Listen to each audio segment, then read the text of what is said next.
సాగర కాలం గండిపడిన ప్రదేశంలో పరిశీలించడానికి ఇక్కడికి రావడం జరిగింది.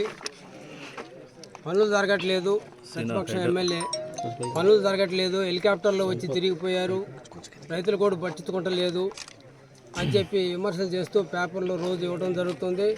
ఆయనకు ఒకటే సమాధానం మేము చెప్తున్నాం.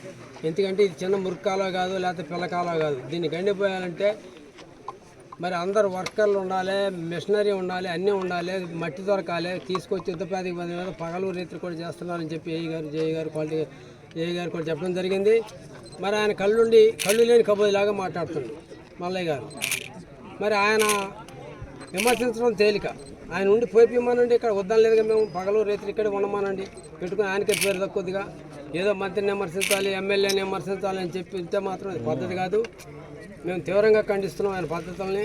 ఏదో రోజు రావడం, ఏదో ఉనికి కోల్పోతున్నాం అని చెప్పి స్టేట్మెంట్లు ఇచ్చి 2-4 నెంబర్ పెట్టుకొచ్చి కాలంలో దిగి పొలాలు చుట్టం, కాలంలో చూస్తున్నాం. పొలాలు ఎండితే సహజం, ఇట్లాంటి యుద్ధ పాతిక మీద చేస్తున్నాం, పొలాలు ఎండే సహజం అది. మరి దానికి ప్రభుత్వం ఏం చేయలేదు, లేకపోతే మంత్రి ఏం చేయలేడు, ఎమ్మెల్యే ఏం చేయలేడు. మరి చేసే పని తెలుస్తుంది. హెలికాప్టర్లు వచ్చి పొలాలన్నీ చూసుకుని వెళ్ళటం, మరి అధికారులందరికీ ఆదేశాలు ఇవ్వడం, 2 కాలువలు ఇక్కడ కూడా కార్లగూడెం దగ్గర కూడా కాలువ తెగిన దానికి యుద్ధ పాతిక మీద అక్కడ కూడా పైపులు వేసి యూటీ కింద మరి చేయడం జరుగుతుంది. ఇంకా ఎంత చేసినా జేఈ గారిని అనేది అంటే ఇంకా 3 రోజుల్లో మేము పని పూర్తి చేయగలుగుతామండి అని చెబుతున్నారు. 3 రోజులు కాదు, ఇంకా వారం పట్టినా స్టాండర్డ్గా పని చేయాల్సిన అవసరం ఉంది దీనికి. ఎందుకంటే మళ్ళా తెగిన ఈ మట్టి అంతా రైతుల పొలాల్లో పోయి పొలాలన్నీ కూడా ఖరాబ్ అయ్యే పరిస్థితి ఉంది. కాబట్టి గట్టిగానే చేయాలి పని.